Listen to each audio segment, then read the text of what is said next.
Hello friends, स्वागत है आपका हमारे YouTube channel study smart IQ में। और मैं हूं सबा परवीन। और आज हम फिर पढ़ने जा रहे हैं आरआरबी ग्रुप डी 2025 के लिए जीके जीएस की क्लास, जिसमें हम डिस्कस कर रहे हैं प्रीवियस ईयर क्वेश्चंस। और ये हमारी क्लास 79 है। इससे पहले हम 78 क्लासेस कर चुके हैं। और आज इस क्लास में हम पढ़ने वाले हैं 27 सितंबर 2022 के शिफ्ट 2 के जीके जीएस के previous year questions. So I hope आपको ये वीडियो पसंद आती हो। और ऐसी ही वीडियो देखने के लिए हमारे चैनल को लाइक करें, शेयर करें, सब्सक्राइब करना ना भूलें। तो चलिए स्टार्ट करते हैं आज की क्लास। सो फर्स्ट है, भारत में राष्ट्रीय एकता दिवस 31 अक्टूबर को मनाया जाता है, जो डैश के जन्मदिन के साथ मेल खाता है।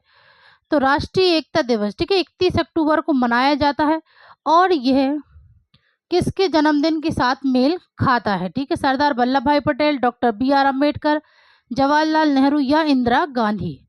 तो ये किसके साथ मेल खाता है? तो ये खाता है सरदार वल्लभ भाई पटेल के जन्म दिवस से। ओके, तो राइट आंसर है ऑप्शन ए, सरदार वल्लभ भाई पटेल। सरदार वल्लभ भाई पटेल के बारे में हम बात करें तो इन्हें भारत का लौह पुरुष कहा जाता है। ठीक है, भारत का लौह पुरुष के रूप में इन्हें जाना जाता है और इन्हें भारत का बिस्मार्क भी कहा जाता है। ओके, भारत का बिस्मार्क भी कहा जाता है सरदार वल्लभ भाई पटेल को। ओके, सरदार वल्लभ भाई पटेल ये भारत के पहले उपराष्ट्रपति और पहले गृह मंत्री थे।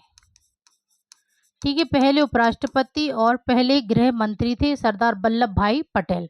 सरदार वल्लभ भाई पटेल इन्होंने बारदोली सत्याग्रह का नेतृत्व किया था। ठीक ना, बारदोली सत्याग्रह का नेतृत्व किया था, जिसमें वहां की औरतों ने इन्हें सरदार की उपाधि से सम्मानित किया था, वल्लभ भाई पटेल को। ठीक है, सरदार की उपाधि से सम्मानित किया था। फिर अब हम बात करें doctor B R. Ambedkar.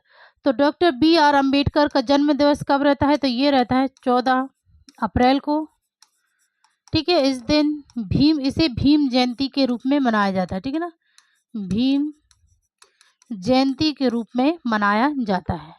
Doctor B R. Ambedkar की बात करें तो इन्हें बाबा साहेब के नाम से जाना जाता है।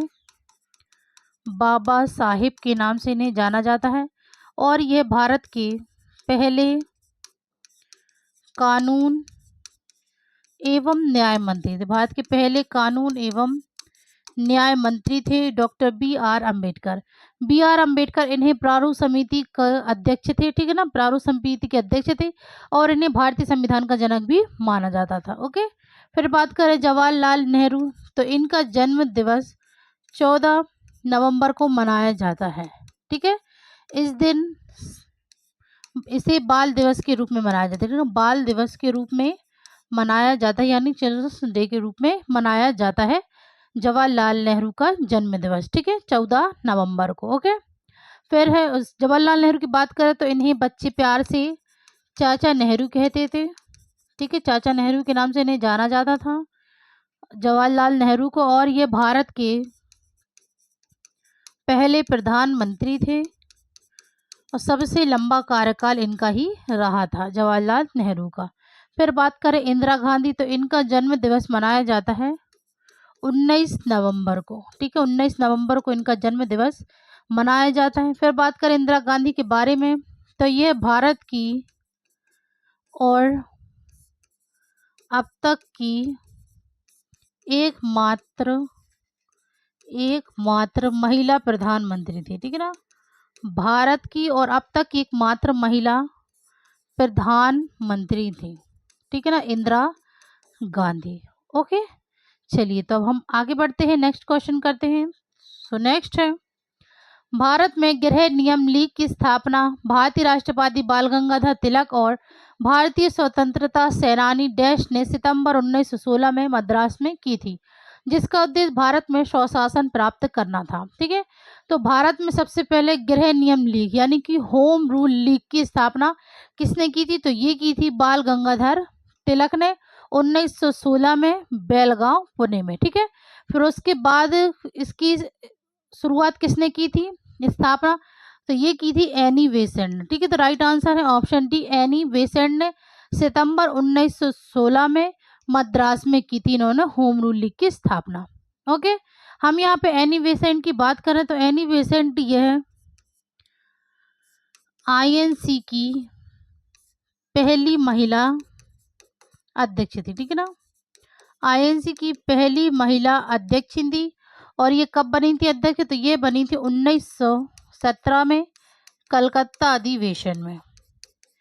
ठीक है, आईएनसी यानी कि भारतीय राष्ट्रीय कांग्रेस। ठीक है, तो ये पहली भारतीय राष्ट्रीय कांग्रेस महिला अध्यक्ष बनी थी 1917 में कलकत्ता अधिवेशन में, एनी बेसेंट। और बात करें कि पहली महिला, पहली भारतीय महिला, तो ये कौन थी? सरोजनी नायडू, आईएनसी की अध्यक्ष। ओके, अब हम बात करें लाला लाजपत राय। तो लाला लाजपत राय, इन्हें पंजाब केसरी के नाम से जाना जाता है, पंजाब केसरी और शेरे पंजाब के नाम से इन्हें जाना जाता है लाला लाजपत राय को। और यह गरम दल के नेता थे। ठीक है ना, गरम दल के नेता थे और यह तिकड़ी में शामिल थे। ठीक है ना, लाल बाल पाल की तिकड़ी में शामिल थे। ठीक है ना, लाला लाजपत राय। फिर है स्वामी विवेकानंद। स्वामी विवेकानंद का इनका वास्तविक नाम क्या था? तो इनका वास्तविक नाम था नरेंद्र नाथ दत्त। नरेंद्र नाथ दत्त नाम था स्वामी विवेकानंद का वास्तविक। ठीक है, स्वामी विवेकानंद ये रामकृष्ण परमहंस के शिष्य थे। ठीक है, रामकृष्ण परमहंस के शिष्य थे और इन्होंने इन्हीं के नाम पर रामकृष्ण मिशन की स्थापना की थी। ओके, फिर बात करें बिपिन चंद्र पाल। तो बिपिन चंद्र पाल यह भी गरम दल के नेता थे। ठीक है ना, गरम दल के नेता थे और ये भी लाल बाल तिकड़ी में शामिल थे। तो लाल बाल तिकड़ी में शामिल कौन था? लाल से लाला लाजपत राय, बाल से बाल गंगाधर तिलक और पाल से बिपिन चंद्र पाल। ओके, तो ये तीन तिकड़ी में शामिल थे, यानी कि गरम दल के नेता थे। ओके, चलिए तो आगे बढ़ते हैं। सो नेक्स्ट है सुन्नी और सिया दो प्रमुख संप्रदाय किस धर्म या विश्वास में है? इस्लाम, सिख धर्म, यहूदी धर्म या पारसी? तो सुन्नी और सिया ये दो प्रमुख संप्रदाय किस धर्म या विश्वास में है? तो ये है इस्लाम धर्म। राइट आंसर है ऑप्शन ए, इस्लाम। ओके, चलिए आगे बढ़ते हैं। नेक्स्ट है मार्च 2022 में एक captive floating solar power plant, जिसे देश का पहला और सबसे बड़ा फ्लोटिंग पावर प्लांट बताया जा रहा है, कृषि पोषक तत्व और उर्वरक company southern petrochemicals industry corporation limited, जिसे आमतौर पर एसपीआईसी लिमिटेड के नाम से भी जाना जाता है, द्वारा किस स्थान पर स्थापित किया गया था? भोपाल, तूतीकोरिन, कोडाइकनाल या उदयपुर? तो इससे किस स्थान पर स्थापित किया गया था? ये किया गया था तूतीकोरिन पे। राइट आंसर है ऑप्शन बी। ओके, चलिए आगे बढ़ते हैं। नेक्स्ट है निम्नलिखित में से कौन सा समूह धातुओं को दर्शाता है? तो जो धातुओं को दर्शाता है वो है समूह 2। Right answer option A. Next है प्रकाश संश्लेषण के दौरान उत्पन्न गैसीय अपशिष्ट उत्पाद है। तो प्रकाश संश्लेषण के दौरान उत्पन्न गैसीय अपशिष्ट उत्पाद है, तो ये है oxygen. Right answer option 3। Okay, next है चुंबकीय बल रेखाओं के किसी भी बिंदु पर खींची गई चुंबकीय क्षेत्र की दिशा प्राप्त की जा सकती है। छेदक रेखा, डाल स्पर्श रेखा या उप स्पर्श रेखा? तो चुंबकीय बल रेखाओं के किसी भी बिंदु पर खींची गई चुंबकीय क्षेत्र की दिशा प्राप्त की जा सकती है, तो यह है स्पर्श रेखा। Right answer option 3।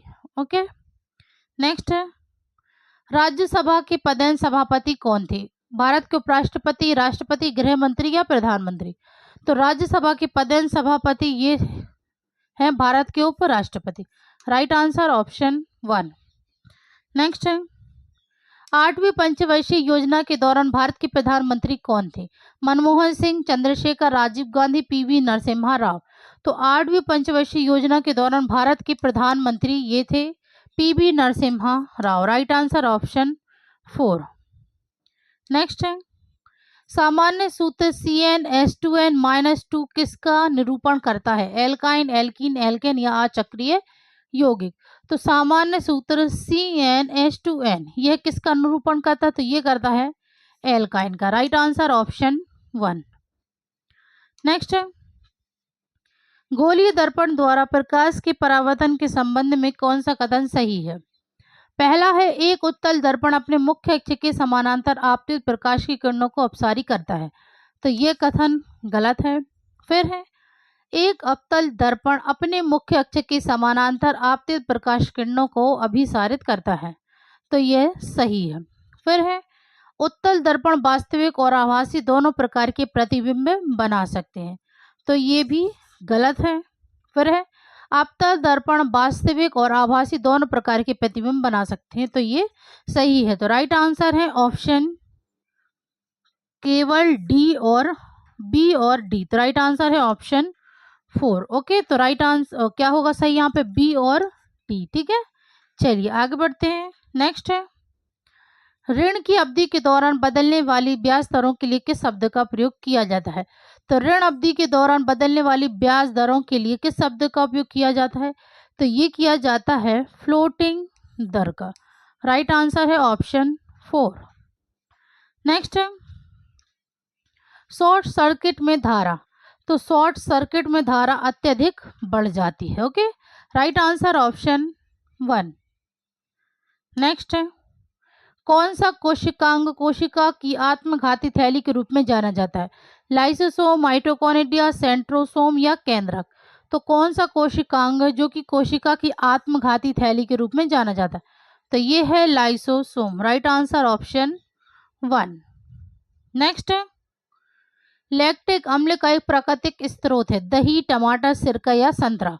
तो लैक्टिक अम्ल का जो प्राकृतिक स्रोत है तो ये है दही, ऑप्शन 1। नेक्स्ट है, भारतीय संविधान के किस अनुच्छेद में पंचायतों को परिभाषित किया गया है? अनुच्छेद 242, 244, 245 या 243? तो भारतीय संविधान के किस अनुच्छेद में पंचायतों को परिभाषित किया गया है? तो ये किया गया है अनुच्छेद 243। Right answer option 4। नेक्स्ट है, भारत सरकार द्वारा 2016 में बनाई गई उस सेल का क्या नाम है जिसमें भारत में कोरियाई निवेश को बढ़ावा देने के लिए एक समर्पित टीम स्थापित की गई है?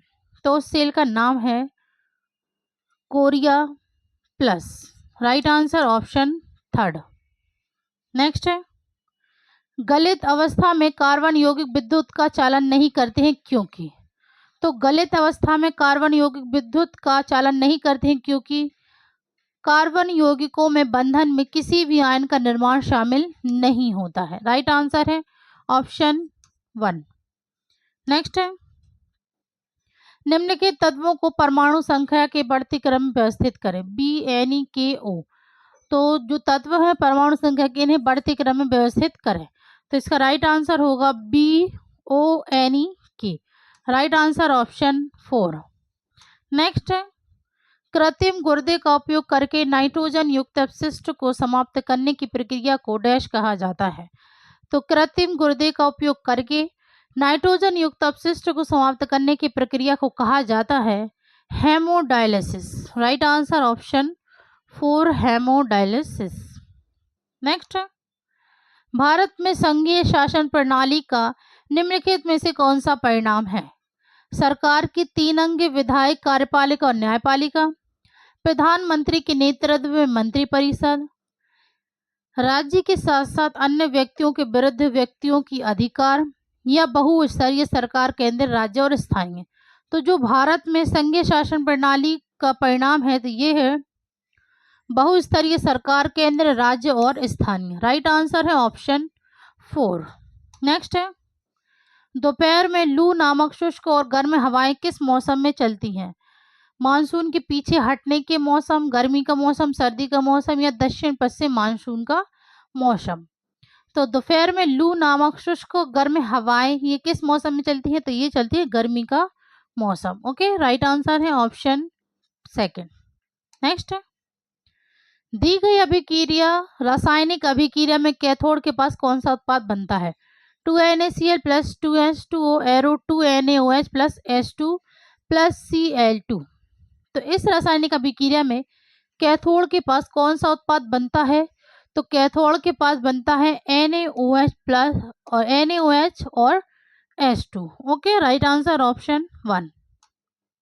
नेक्स्ट है, दी गई रासायनिक अभिक्रिया में फेरस सल्फेट का रंग क्या है? 2FeSO4 arrow Fe 2O3 plus SO2 plus SO3। तो इस अभिक्रिया में फेरस सल्फेट का रंग क्या है? लाल, नीला, हरा, पीला। तो इसका रंग है हरा। Right answer option 3। नेक्स्ट है, कौन सी भाषा संस्कृत की वंशज है और द्रविड़, अरबी, पुर्तगाली, अंग्रेजी, फारसी, तुर्की भाषाओं से प्रभावित है? तो ये कौन सी भाषा संस्कृत की वंशज है? तमिल, हिंदी, बांग्ला या उर्दू? तो ये है हिंदी भाषा। राइट आंसर है ऑप्शन 2। नेक्स्ट है, प्रतिरोध क्रमशः डैश द्वारा व्यक्त किया जाता है? तो प्रतिरोध क्रमशः यह किया गया कार्य बटे आवेश गुणित धारा द्वारा व्यक्त किया जाता है। Right answer option 2। नेक्स्ट है, इलायची की पहाड़ियां भारत के किस राज्य में स्थित है? केरल, गोवा, कर्नाटक या महाराष्ट्र? तो इलायची की पहाड़ियां ये भारत के किस राज्य में स्थित हैं? तो यह स्थित है केरल राज्य में। Right answer option 1। नेक्स्ट है, जब प्रकाश जल से हवा में गुजरता है तब डैश बदल जाता है? तो जब प्रकाश जल से हवा में गुजरता है तब चाल बदलती है। राइट आंसर है ऑप्शन 4, चाल बदल जाता है। ओके, नेक्स्ट है, मिदनापुर जिले के अरवारी वन क्षेत्र में वन विभाग ने अपनी रणनीति बदल दी जो एक दूरदर्शी वन अधिकारी के आग्रह पर शुरू हुई। तो जिसका नाम था तो ये था A.K. बैनर्जी। ठीक है, राइट आंसर है ऑप्शन 2। मिदनापुर जिले के अरवारी वन क्षेत्र में वन विभाग ने अपनी रणनीति बदल दी जो एक दूरदर्शी वन अधिकारी के आग्रह पर शुरू की गई थी, जिनका नाम था A.K. बैनर्जी। ओके, चलिए नेक्स्ट है, पारिस्थितिकी तंत्र में विभिन्न पोषक स्तरों के माध्यम से ऊर्जा का प्रभाव डैश होता है?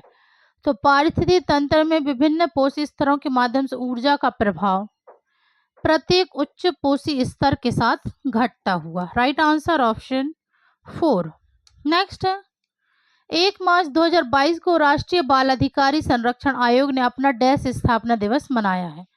तो 1 मार्च 2022 को राष्ट्रीय बाल अधिकारी संरक्षण आयोग ने अपना 17वां स्थापना दिवस मनाया है। Right answer option 4। नेक्स्ट है, एटीपी का पूरा नाम है? तो एटीपी का पूरा नाम है adenosine triphosphate. Right answer option 2।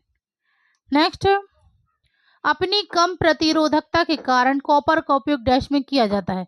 तो अपनी कम प्रतिरोधकता के कारण कॉपर का उपयोग ट्रांसमिशन लाइनों में किया जाता है। Right answer option 3। ओके, चलिए नेक्स्ट है,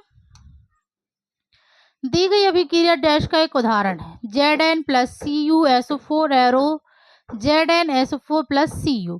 तो ये अभिक्रिया किसका उदाहरण है? तो ये उदाहरण है विस्थापन अभिक्रिया का। Okay, right answer option 2। Next है, 30 जुलाई 2022 को विश्व मानव तस्करी विरोधी दिवस के अवसर पर राष्ट्रीय बाल अधिकारी संरक्षण आयोग ने अगस्त 2022 में भारत के 75 सीमावर्ती जिलों में बाल तस्करी का मुकाबला नामक डैश अभियान से शुरू किया? तो ये किया है 25 दिवसीय। राइट आंसर 25 दिवसीय अभियान शुरू किया है। ओके, नेक्स्ट है, निम्नलिखित में से कौन सा कथन HIV संचरण के संबंध में गलत है? तो ये है HIV संक्रमित व्यक्ति को काटने के बाद मच्छर के काटने से HIV संचरित हो सकता है? तो राइट आंसर है ऑप्शन 1 ही, क्योंकि ये HIV संचरण के संबंध में गलत है। ओके, नेक्स्ट है, FIH हॉकी पुरुष विश्व कप 2023 की मेजबानी किस भारतीय राज्य ने की थी? नई दिल्ली, तमिलनाडु, उड़ीसा या हरियाणा? तो FIH हॉकी पुरुष विश्व कप 2023 की मेजबानी ये की थी उड़ीसा राज्य ने। Right answer option 3। नेक्स्ट है, जब नदियों की मुख्य सहायक नदियां एक दूसरे के समानांतर बहती हैं और द्वितीयक सहायक नदियां उनसे समकोण पर मिलती हैं तो इस पैटर्न को डैश के रूप में जाना जाता है। अभिकेंद्रित, अरीय, वृक्षनुमा या जालिका। तो इस पैटर्न को जालिका के रूप में जाना जाता है। Right answer option 4। Okay, next है, भारत की पहली स्वदेशी कोविड-19 वैक्सीन कोवैक्सीन का विकास बीबीआईएल ने भारतीय चिकित्सा अनुसंधान परिषद, राष्ट्रीय विषाणु विज्ञान संस्थान के सहयोग से किया। बीबीआईएल किसका संक्षिप्त रूप है? तो बीबीआईएल का संक्षिप्त रूप कौन सा है? तो इसका है Bharat biotech international limited. Right answer option first. ये दोनों ही एक से हो गए हैं, ठीक है ना। तो राइट आंसर है Bharat biotech international limited. Okay, चलिए नेक्स्ट है, 2022 में IBSA जूडो ग्रैंड प्रीमियर में पदक जीतने वाले पहले भारतीय कौन बने? तो जूडो ग्रैंड प्रीमियर में पदक जीतने वाले पहले भारतीय जो हैं वो है Kapil Parmar. Right answer option 2। Okay, तो ये थे आज के हमारे क्वेश्चंस। सो आई होप आपको ये वीडियो पसंद आई हो, और ऐसी ही वीडियो देखने के लिए हमारे चैनल को लाइक करें, शेयर करें, सब्सक्राइब करना ना भूलें। तो मिलते हैं आपसे कल अगली वीडियो में, तब तक के लिए good luck and goodbye. Thank you.